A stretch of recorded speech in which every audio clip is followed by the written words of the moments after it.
இடத்தில் எழுந்தருளி இந்த நாளும் பேசுவாராக. கர்த்தராகிய தேவரே, எங்கள் தகப்பனா நீங்க இருக்கிறீங்கப்பா. எங்களுக்கு நல்ல பாதைகளை போதித்து நல்ல வழியிலே எங்களை நடத்துகிறவரப்பா. நான் உன்னை விட்டு விலகுவதும் இல்லை, உன்னை கைவிடுவதும் இல்லை என்று சொன்ன தேவன் உங்கள் ஜனங்களாகிய எங்களை கரம் பிடித்திருக்கிற தேவன் ஆண்டவரே. அப்பா, நாங்கள் உண்மை நம்பி இருக்கிறோம். உம்முடைய ஜீவனுள்ள வார்த்தைகளை நாங்கள் விசுவாசித்திருக்கிறோம். நீர் எங்கள் தகப்பனும் தேவனுமாய் இருக்கிறபடியால் ஸ்தோத்திரம். உம்முடைய பரிசுத்த ஆவியால் எங்களை நிரப்பி ஆண்டவரே, இந்த நாளும் எங்களை வழி நடத்தும் ஐயா. உம்முடைய வருகைக்காய் எங்களை ஆயத்தப்படுத்தும் ஆண்டவரே. நான் மறுபடியும் வந்து உங்களை நான் இருக்கிற இடத்தில் சேர்த்துக் கொள்ளுவேன் என்று சொன்ன உம்முடைய வார்த்தையை நாங்கள் விசுவாசிக்கிறோம் தகப்பனே. இதோ உம்முடைய வருகை வெகு சீக்கிரமாக இருக்கிறபடியால் நன்றி செலுத்துகிறோம். இதோ நீர் சொன்ன உலகத்தின் கடைசி நாட்களிலும் நடக்க போகிறதான அடையாளங்களும் அற்புதங்களும் உலகம் எங்கும் நடந்து கொண்டு இருக்கிறதப்பா. இந்த அருமையான நாளிலும் நாங்கள் உம்முடைய வருகையிலே காணப்பட எங்களுக்கு நீர் கிருபை தாருமா. உம்முடைய கிருபை எங்களுக்கு போதும் என்று சொல்லியிருக்கிறீர். என் கிருபை உனக்கு போதும் என்று சொன்ன கர்த்தர், உன் பலவீனங்களில் என் பலம் பூரணமாய் விளங்கும் என்று சொன்ன தேவன். நாங்கள் பார்க்க போற உம்முடைய வார்த்தைகளை உம்முடைய பரிசுத்த ஆவியினால் எங்களுக்கு போதியும். பரிசுத்த ஆவியான தேவன் இந்த இடத்திலே நீர் அசைவாடி உம்முடைய ஜனங்களை கற்றுக்கொடும் உணர்வின் ஆவியினால் நிரப்பும் ஆண்டவர். நன்மை செய்வீராக, விடுவிப்பீராக. உம்முடைய சத்தியத்தை அறியும் போது உம்முடைய சத்தியம் எங்களை விடுதலை செய்யும் என்று சொன்னவர். எல்லா கட்டுகளிலும் எல்லா காவல்களிலும் எல்லா நுகத்தடிகளை உடைத்து போடுகிற உம்முடைய பிரசன்னம் எங்களை ஆசீர்வதிப்பதாக தேவனே நன்றி செலுத்துகிறோம். எல்லா கனமையும் உமக்கு செலுத்துகிறோம். சர்வவல்ல இயேசு கிறிஸ்துவின் மூலம் உம்மை வேண்டிக் கொள்கிறோம் எங்கள் ஜீவனுள்ள பிதாவே. எல்லாரும் ஆமென் என்று சொல்லுவோம். ஆமென். Why we need the second coming of Jesus Christ? இயேசு கிறிஸ்து எதற்காக இந்த பூமிக்கு இரண்டாவது முறை வர வேண்டும்? The redemption of our body. எங்கள் சரீர மீட்பாகிய புத்திர சுவிகாரத்தை பற்றி நாங்கள் இன்று பார்க்க போகிறோம். ஹல்லேலூயா. எங்களுடைய சரீர மீட்பாகிய புத்திர சுவிகாரம், அதை முழுமையாக எங்களுடைய ரட்சிப்பை தேவன் எங்களுக்கு தரும்படியாகத்தான் அவர் இரண்டாம் தரம் வர வேண்டி இருக்கிறது. அவர் முதலாம் முறை இந்த உலகத்துக்கு கடந்து வந்ததை நாம் அறிவோம். நம்முடைய பாவங்களை மன்னிக்கும்படியாக, நம்முடைய பாவத்துக்குரிய தண்டனைகளில் இருந்து நம்மை விடுதலை செய்யும்படியாக ஆண்டவராய் இயேசு கிறிஸ்து 2000 ஆண்டுகளுக்கு முன்பாக இந்த உலகத்தில் கடந்து வந்தார்.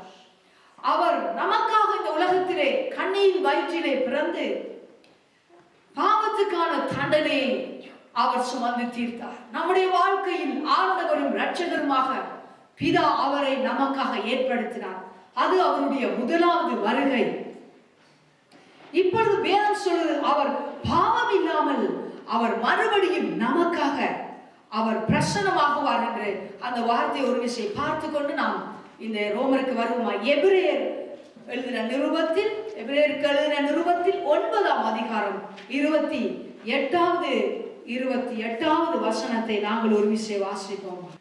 கிறிஸ்துவும் அனைவருடைய பாவங்களை சுமந்து தீர்க்கும்படிக்கு ஒரே தரம் பலியிடப்பட்டு நமக்காக காத்துக் கொண்டிருக்கிறவர்களுக்கு ரட்சிப்பை அருளும்படி இரண்டாம் தரம் பாவம் இல்லாமல் தரிசனமாக. பாருங்கள், கிறிஸ்துவும் அநேகருடைய பாவங்களை சுமந்து தீர்க்கும்படிக்கு ஒரே தரம் பலியிடப்பட்டார். இப்பொழுது தமக்காக காத்து கொண்டிருக்கிற விசுவாசிகளுக்காய், பரிசுத்தவான்களுக்காக அவர் ரட்சிப்பை அருளும்படி, இந்த ரட்சிப்பை தான் நாங்கள் படிக்க போறோம் இன்றைக்கு. ரட்சிப்பை அருளும்படி இரண்டாம் தரம் பாவம் இல்லாமல் தரிசனமாகுவார். இந்த இரண்டாவது வருகையை நாங்கள் படிக்க போகிறோம். சபையானது ஆண்டவருடைய இரண்டாவது வருகைக்காக ஆயத்தப்பட்டு கொண்டிருக்கிறது. அவர் நம்முடைய பாவங்களை மன்னித்து நம்மை விடுவித்து சபையிலே தேவன் தன்னுடைய பிள்ளைகளாக வைத்திருக்கிறார். So we are the children of God. Now we are the children of God. பாருங்கள், ஏன் நம்முடைய சரீரம் மீட்கப்பட வேண்டும்? நம்முடைய ஆத்துமா தேவனுடைய வசனத்தால் பிறந்து பாவங்கள் மன்னிக்கப்பட்டு நாம் சபையில் இருக்கிறோம். ஆண்டவருடைய ரத்தம் நம்முடைய சகல பாவங்களையும் நிவர்த்தி செய்யும், சுத்திகரிக்கும். அதற்காகத்தான் பாவம் நிவர்த்தி செய்யப்பட்டது. ஒரு விஷயம் பாருங்கள், ஆண்டவராய் இயேசு கிறிஸ்துவின் சரீரம் நம்மை போல் உருவமாய் இருந்தாலும் அவருக்குள்ளே ஓடுகிற ரத்தமும் அவருடைய சதையும் நம்மை போன்ற மாமிசத்துக்குரியதல்ல. அவர் எப்படி பிறந்தார்? பரிசுத்த ஆவியினால் உண்டானவர். அவருக்குள்ளே மரியாளுடைய ரத்தமும் மரியாளுடைய வித்தும் யோசேப்புடைய வித்தும் உண்டாயிருந்தால் அது ஆதாம் வழியாக வந்த அந்த ரத்தம். முதலாம் ஆதாம் தேவனுடைய உடன்படிக்கையை மீறினார். உடன்படிக்கையை மீறுகிறது துரோகம். அப்ப ஆதாம் முதலாவது உடன்படிக்கையை மீறின போது அங்கே பாவ சந்ததி இந்த உலகத்திலே உண்டாயிற்று. அந்த சந்ததியிலே வந்தவர்கள் தான் நானும் நீங்களும். ஆனா ஆண்டவராய் இயேசு கிறிஸ்து அப்படி வரவில்லை. இதை எல்லாரும் மனதில் வச்சுக்கலாம். நல்லா, ஆண்டவராய் இயேசு கிறிஸ்துடைய ரத்தம் அது தேவனுடைய ரத்தம். அவர் இரண்டாம் ஆதாமாக மரியாளுடைய கர்ப்பத்திலே பரிசுத்த ஆவியால் கன்னியின் வயிற்றில் உருவாக்கப்பட்டவர். அவர் வேதம் சொல்கிறது அவர் பரிசுத்த ஆவியினால் உண்டாக்கப்பட்டது. அவருக்கு இரண்டாம் ஆதாம் என்று வேதம் பெயர் கொடுத்திருக்கிறார். அவர் தான் ஆண்டவராய் இயேசு கிறிஸ்து. எதற்காக வந்தார்? பாவத்திலே விழுந்து போன மனுக்குலத்தை மீட்டு ரட்சிக்கும்படிக்கு, பாவ சமுதாயத்திலே இருந்து நம்மை விடுவிக்கும்படிக்கு, நம்முடைய ஆத்துமாக்கள் பாவத்தினாலே பாவம் சுமந்து தண்டனைக்காக காக்கப்பட்டிருக்கிறது. பாவம் செய்கிறதுக்கு ஒரு சம்பளம் இருக்கிறது. பாவத்தின் சம்பளம் மரணம். அதனாலதான் ஆண்டவராய் இயேசு கிறிஸ்து இந்த மரணத்தின் பிடியிலிருந்து, அந்த மரணம் எங்கே கொண்டு விடும்? நித்திய அழிவாகிய நரகத்துக்குள்ளே எங்களை கொண்டு போகாதபடிக்குத்தான் தேவகுமார் இந்த உலகத்திலே பாவத்திலிருந்து மனிதரை மீட்கும்படி கிருபாதார பலியாக பிதாவினால் ஒப்பு கொடுக்கப்பட்டார். 2000 வருஷங்களுக்கு முன்பே அவர் பெத்லஹேமிலே பிறந்து எருசலேமிலே சிலுவையில் அடிக்கப்பட்டு அவர் மரித்து உயிர்த்தெழுந்தார். நாம் உலகம் முழுவதுக்கும் சரித்திரத்தின்படி தெரிந்த சம்பவம். இன்றைக்கும் அவருடைய கல்லறை வெறுமையாக இருக்கிறது. இது முதலாவது வருகையில் நடந்த காரியங்கள். ரோமர் 8ஆம் அதிகாரம் 29ஆம் வசனத்தையும் 30ஆம் வசனத்தையும் வாசியுங்கள். தம்முடைய குமாரன் அநேக சகோதரர்களுக்குள்ளே முதற் பேரானவராய் இருக்கும் பொருட்டு தேவன் எவர்களை முன்குறித்தாரோ அவர்களை தமது குமாரனுடைய சாயலுக்கு ஒப்பாய் இருப்பதற்கு முன்குறித்திருக்கிறார். எவர்களை முன்குறித்தாரோ அவர்களை அழைத்தும் இருக்கிறார். எவர்களை அழைத்தாரோ அவர்களை நீதிமான்களாய் இருக்கிறார். எவர்களை நீதிமான்களாக்கி இருக்கிறாரோ அவர்களை மகிமைப்படுத்தியும் இருக்கிறார். ஹல்லேலூயா. நீ மண்ணாய் இருக்கிறாய், மண்ணுக்கு திரும்புவாய். இல்லையே நாங்கள் எல்லாம் இன்னைக்கு மண்ணா சாக மாட்டோம். ஆதாம் செய்த பாவத்தினால், ஏவாள் செய்த பாவத்தினால் அங்கே ஒரு நியாய தீர்ப்பு அவளுக்கு உண்டாயிற்று. ஏதேன் தோட்டத்திலே அங்கே ஒரு நியாய தீர்ப்பு, ஜட்ஜ்மெண்ட். அவர்களை படைத்த தேவனாலே ஒரு நியாய தீர்ப்பு. ஆண்டவர் சொன்னார், ஆதாமே உன்னை நான் நித்திய மகிமைக்கென்று தான் உருவாக்கினேன். இன்றைக்கு நீ என்னுடைய உடன்படிக்கையை மீறி என் சொல்லுக்கு கீழ்ப்படியாமல் நீ புசிக்க கூடாது என்று சொன்ன அந்த பழத்தை நீ புசித்தபடியா பாவம் உனக்குள்ளே வேரூன்றிற்று. ஆகவே நீ என்னோடு கூட வாழ முடியாது. ஆண்டவர் சொன்னார், ஆதாமே நீ மண்ணாக இருக்கிறாய். மண்ணினாலே ஆதாமை தேவன் உருவாக்கினார். களிமண்ணினால் என்ன செய்தார்? களிமண்ணினாலே ஆதாமை மனுஷனாய் உருவாக்கி தன்னுடைய ஜீவ சுவாசத்தை அதற்குள் ஊதினார். அப்பொழுது ஆதாம் ஜீவாத்மாவானார் என்று ஆதியாகமத்திலே நாங்கள் பார்க்கிறோம். என்ன இப்பொழுது அந்த ஆதாமுக்கு கொடுக்கப்பட்ட சாப வார்த்தை என்ன? தேவனால் நீ மண்ணா இருக்கு. அதனால்தான் மனிதர்கள் செத்து போகிறார், எல்லா வயதிலும் செத்து போகிறார். ஏன்? ஆண்டவர் சொன்ன வார்த்தை, ஆதாமே நீ மண்ணா இருக்கிறாய், நீ மண்ணுக்கு திரும்புவாய். ஏனென்றால் இந்த பாவ சரீரம் வேதம் சொல்கிறது, மாமிசமும் இரத்தமும் பரலோகத்தை சுதந்தரிப்பதில்லை. The blood and flesh never inherit the kingdom of God, kingdom of heaven. நல்லா ஞாபகப்படுத்துறீங்களா? blood and flesh never inherit the kingdom of heaven. மாமிசமும் இரத்தமும் பரலோக ராஜ்யத்தை சுதந்திரிக்க முடியாது. இப்ப நானும் நீங்களும் இப்படியே ஏன் பரலோகத்துக்கு போக முடியாது? ரட்சிக்கப்பட்ட உடனே, இயேசுவை ஏற்றுக்கொண்ட உடனே நாங்கள் பரலோகத்துக்கு போயிருக்கலாமே, ஏன் நாங்க இப்படியே போக முடியாது? வேதத்துல எழுதி இருக்குது, மாமிசமும் இரத்தமும் உடைய இந்த சரீரம் பரலோகத்தை சுதந்திரிக்க மாட்டார். அதனாலதான் தேவன் சபையிலே கொண்டு வந்து எங்களுக்கு தன்னுடைய வார்த்தைகளை போதித்து வசனத்தினால நம்மை கட்டி எழுப்புகிறார். நித்திய அழிவில்லாத இந்த வார்த்தை நம்மை தேவனுடைய சாயலை நமக்குள்ளே கொண்டு வருது. முதலாவது நம்முடைய ஆத்துமா இயேசுவை ஏற்றுக்கொள்ளும் போது ரட்சிக்கப்படுகிறது, விடுதலை அடைகிறது. அது பிற்பாடு தேவனுக்குள்ளே பிறக்கிறது. தேவனுக்குள்ளே பிறந்ததால், கிறிஸ்துவுக்குள்ளே பிறந்ததால் புதிய வாழ்வடைகிறார்கள். பழைய வாழ்க்கை அவர்களை விட்டு கடந்து போய்விடும். அது ஒரு என்ன, உடுப்பு கலட்டி போடுறது போல போய்விடும். இப்பொழுது புதிய வாழ்க்கை தேவன் கொடுக்கிற புது வாழ்வு இயேசு தருகிறார். அதை நாங்கள பாடுறோம், என்ன புது வாழ்வு தந்தார் இயேசு, சமாதானம் தந்தார் இயேசு. ஏன் பாடுறோம்?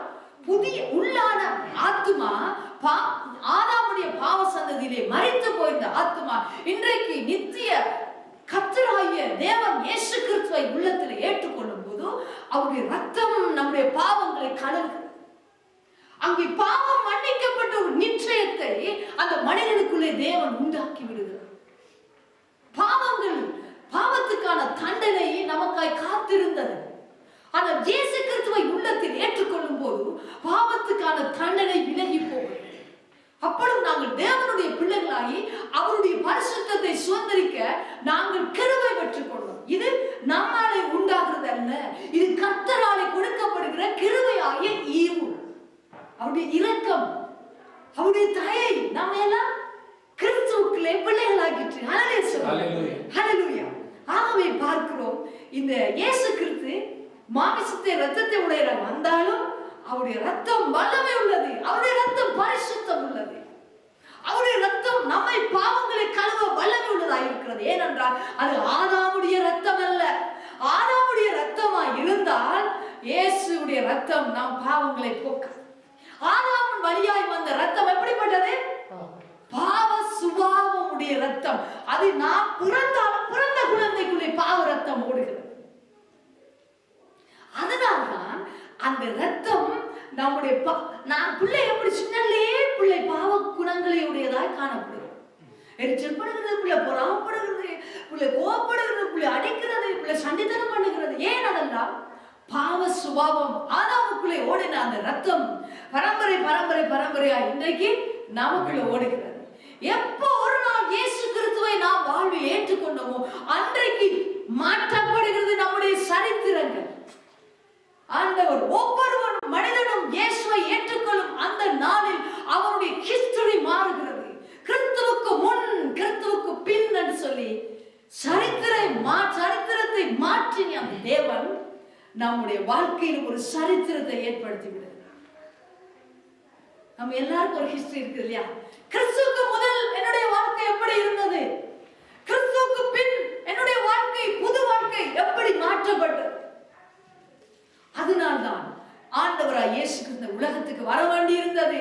ஏனென்றால் இப்படியே நாங்கள் இயேசுவை ஏற்றுக்கொண்டாலும் பரலோகத்தை நாங்கள் போக முடியாது. எங்கள் ஆத்துமா மீட்கப்பட்டிருக்கிறது உண்மைதான், இயேசுடைய ஜீவனால் காக்கப்பட்டிருக்கிறது உண்மைதான்.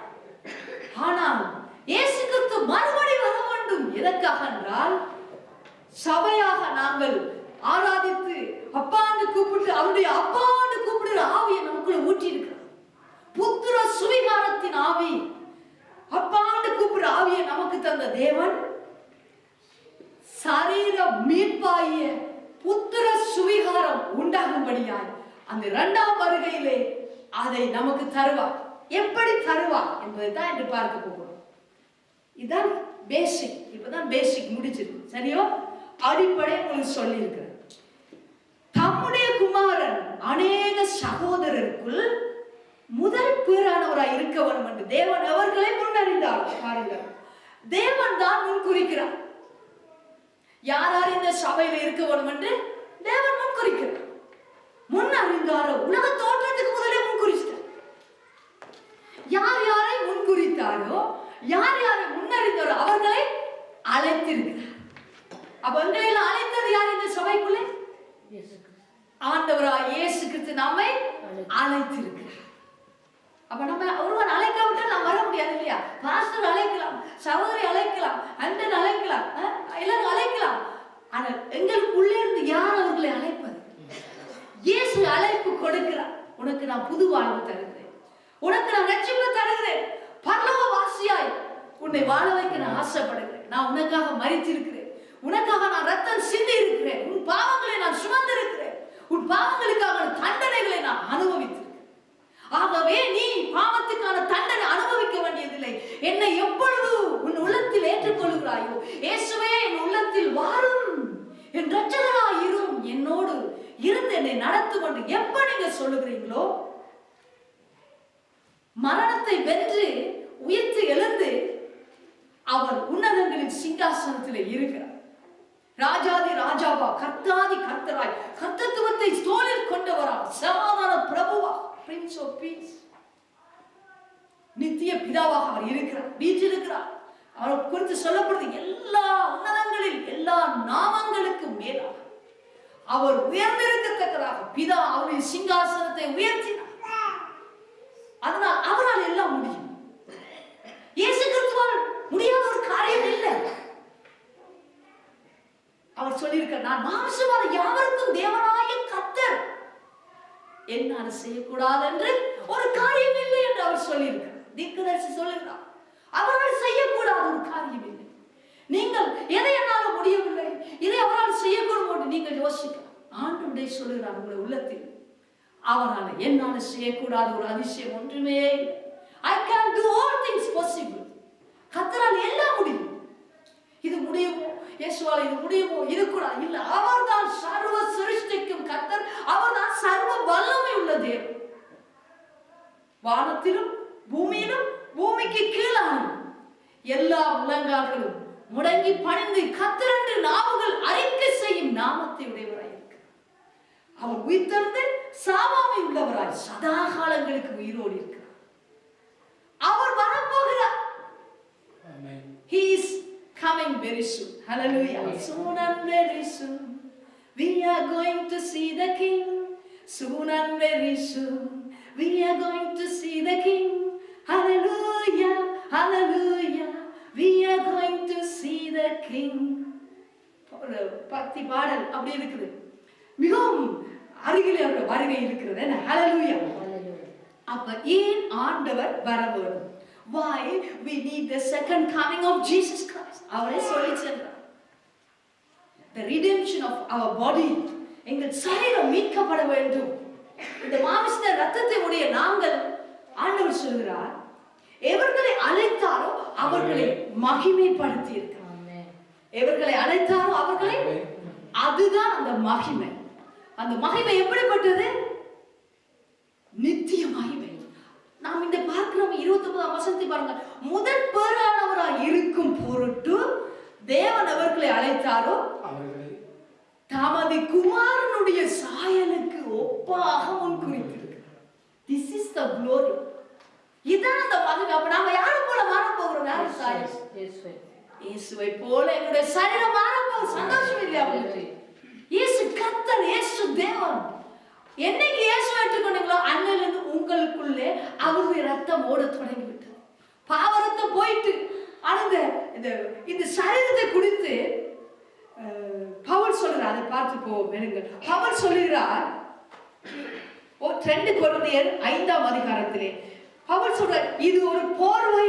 இந்த சரீரம் அப்படிப்பட்டது, இது ஒரு போர்வையாக காணப்படுகிறது என்று பவுல் அங்கே எழுதி வைத்திருக்கிறார். 2 கொரிந்தியர் 5:1-4. பூமிக்குரிய கூடாரமாகிய நம்முடைய வீடு அழிந்து போனாலும் தேவனால் கட்டப்பட்ட கைவேலை அல்லாத நித்திய வீடு பரலோகத்திலே நமக்கு உண்டென்று அறிந்திருக்கிறோம். ஏனெனில் இந்த கூடாரத்திலே நாம் தவித்து நம்முடைய பரம வாசஸ்தலத்தை தரித்து கொள்ள மிகவும் வாஞ்சை உள்ளவர்களாய் இருக்கிறோம். தரித்து கொண்டவர்களானால் நிர்வாணிகளாய் காணப்பட மாட்டோம். இந்த கூடாரத்தில் இருக்கிற நாம் பாரம் சுமந்து தவிக்கிறோம். இந்த போர்வையை களைந்து போட வேண்டும் என்று விரும்பாமல் மரணமானது ஜீவனாலே விழுங்கப்படுவதற்காக போர்வை தரித்தவர்களாய் இருக்க வேண்டும் என்று விரும்புகிறோம். இதற்கு நம்மை ஆயத்தப்படுத்துகிறவர் தேவனே. ஆவி என்னும் அச்சாரத்தை நமக்கு தந்தவரும் அவரே. ஹல்லேலூயா. பாத்தீங்களா? இந்த சாப்டரை நீங்க வீட்டுல போய் வாசித்து பாருங்கள். ஆண்டவர் பூமிக்குரிய கூடாரம் என்பது நம்முடைய சரீரம். இந்த சரீரம், இந்த கூடாரமாகிய வீடு அழிந்து போனாலும் தேவனால் கட்டப்பட்டதும் கைவேலை இல்லாத நித்திய வீடு பரலோகத்திலே நமக்கு உண்டென்று அறிந்திருக்கிறோம். இந்த கூடாரத்திலே நாம் தவிக்கிறோம். நம்முடைய பரம வாசஸ்தலத்தை தரித்து கொள்ள மிகவும் வாஞ்சியா இருக்கிறோம். தரித்து கொண்டவர்களானால் நிர்வாணிகளை காணப்பட மாட்டோம். இந்த கூடாரத்தில் இருக்கிற நாம் பாரம் சுமந்து தவிக்கிறோம். பாருங்கள், இந்த வாழ்க்கை நமக்கு ஒரு பாடாக இருக்கிறது, ஒரு பாரமாக இருக்கிறது. இந்த உலகம் நமக்கு சூட்டான இடம் இல்லை, நமக்கு உகந்த இடம் இல்லை. அதனால்தான் அங்க ஆண்டவர் சொல்கிறார், இந்த போர்வையை கலைந்து போட வேண்டும் என்று விரும்பாமல் மரணம் ஜீவனாலே விளங்கப்படுவதற்காக இந்த போர்வையை தரித்துக் கொள்ள வேண்டும் என்று விரும்புகிறோம். இதான் அந்த வசனம், நாங்க பார்க்க போற வசனம். இந்த மரணம் எங்களோட வாழ்க்கையிலே வருகிற மரணம் என்னது? ஜீவனாலே விளங்கப்படுவதா? இந்த மரணத்தை அழித்து நாங்கள் ஜீவனை பெற்றுக்கொள்வோம். எப்ப? இந்த பூமியிலே. எப்ப? ஆண்டவருடைய இரண்டாவது வருகையிலே அந்த காரியம் நடக்கும். அநேக காரியங்கள் நடக்க போது இயேசு கிறிஸ்துவின் இரண்டாவது வருகையிலே. அதிலே ஒன்று நான் பார்க்க போறது, இந்த மரணம் ஜீவனாலே விழுங்கப்படும். விழுங்குறேன்னு சொன்னா என்ன? மரணம் ஒரு சின்ன காரியம். ஜீவன், இயேசு கிறிஸ்துவின் ஜீவன் நமக்குள்ளே பரிபூரணப்படும். அப்பொழுது மரணத்துக்கு வல்லமை இல்லாம போய், மரணத்தின் கூரங்கே, மரணமே உன் கூரங்கே, பாதாளமே உன் ஜெயம் அங்கே. அவர்கள் எங்களை ஒன்றும் செய்ய முடியாது. நாங்கள் இயேசுவை போல மாறிட்டோம் என்றால் நம்மை ஒன்றும் மேற்கொள்ள முடியாது. இரண்டாவது வருகையிலே வேதம் சொல்லுது, இனி எப்படி இருப்போம்? அவருக்கு ஒப்பாக இருப்போம். அவர் தேவன் அவர்களை முன்குறித்தார், தன்னுடைய குமாரனுடைய சாயலுக்கு ஒப்பார். He want to be equal to Jesus body. Body of Christ. இயேசுடைய சரீரம் சாயலும் இரத்தமும் நமக்குள்ளே உண்டாகும். ஹல்லேலூயா. அதுதான் அந்த சரீர மீட்பு. சரியா?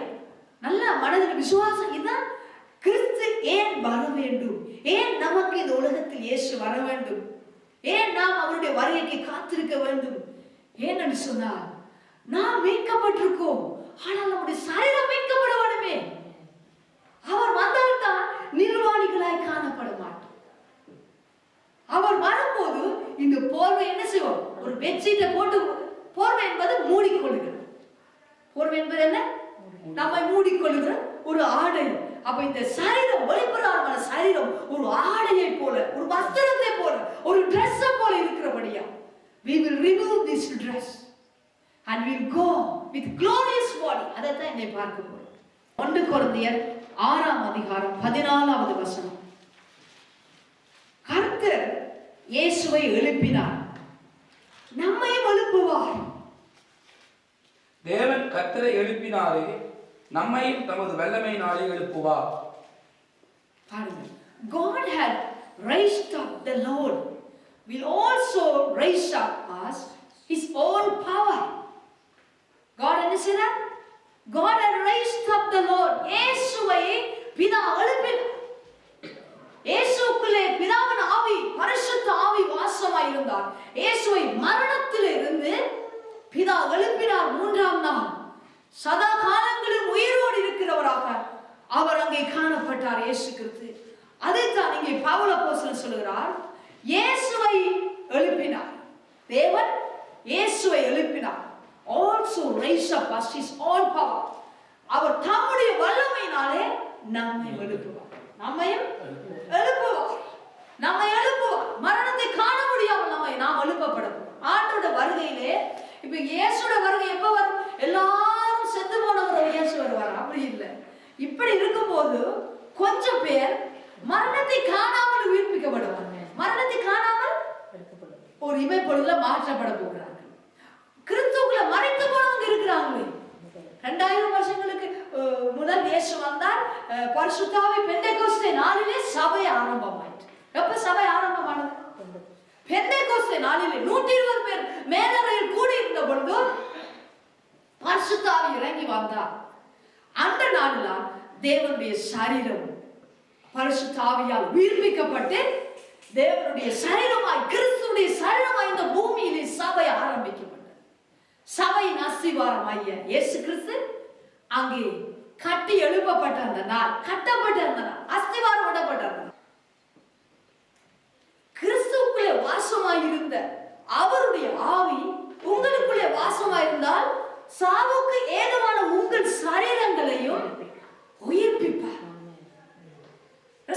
பண்ணுவார். ஆண்டவர் வரிகளை கொஞ்ச காலத்துல சொல்ல போறாங்க. என்ன சொல்லுவாங்க? கொஞ்சம் பேரை காணல, கார் ஓடிட்டே இருக்கும், டிரைவரை காணல, எங்க ஆக்சிடென்ட்ஸ் பேப்பர்ல சொல்லுவாங்க, டிவில எல்லாம் ஒரே நியூஸ் போகும். ஃளைட்ல போனாங்க, ஃளைட் கொண்டு நிறைய ஃளைட் விழும். ஏன்? பைலட்ஸ் எல்லாம் உருமாற்றப்பட்டு எடுத்துக்கொள்ளப்படுவாங்க. கார் ஓடிக்கொண்டு இருக்கும். ஃப்ரெண்ட்ஸ் கொஞ்சம் பேர் காண கிடைக்காது. சபைக்கு போனவங்க சபையாக்கள் காணல, பாஸ்டர் காணல, கொஞ்சம் பேர் காணல, கொஞ்சம் பேர் விடுபட்டுவாங்க. பாவத்தில் இருந்தவங்க எல்லாம், விசுவாசிக்காதவங்க எல்லாம் விடுபட்டுவாங்க. அவங்க தேடுவாங்க, பாஸ்டர் போன் பண்ண, பாஸ்டர் காணல, எங்க போயிட்டாங்கன்னு தெரியல. அநேக ரேடியோ எல்லாம் நியூஸ் ஓடிக்கொண்டே இருக்கும். இயேசு வருவார், இயேசு வருவார்னு சொல்லிக்கொண்டு ஒரு பைத்திய கூட்டம் இருந்தது. வந்துட்டாரு போயிட்டு உலக மக்கள் பேசுவாங்க, சொல்லிக் கொள்ளுவாங்க, நியூஸ் எல்லாம் போகும். இயேசு வந்துட்டா, இயேசு வருகிற அநேகரை காணவில்லை, பூமியிலே அநேக சபை மக்களை காணவில்லை. இயேசு எப்படியாக முதலாம் வருகையை சொல்லப்பட்டதோ, இதோ கண்ணையின் வயிற்றிலே உனக்கு ஒரு பாலம் கொடுக்கப்படுவார். அவர் நாமம் அதிசயம், அவர் நாமம் ஆலோசனை கர்த்தர், அவர் நாமம் நித்திய பிதா, அவர் நாமம் சமாதான பிரபு எனப்படும்.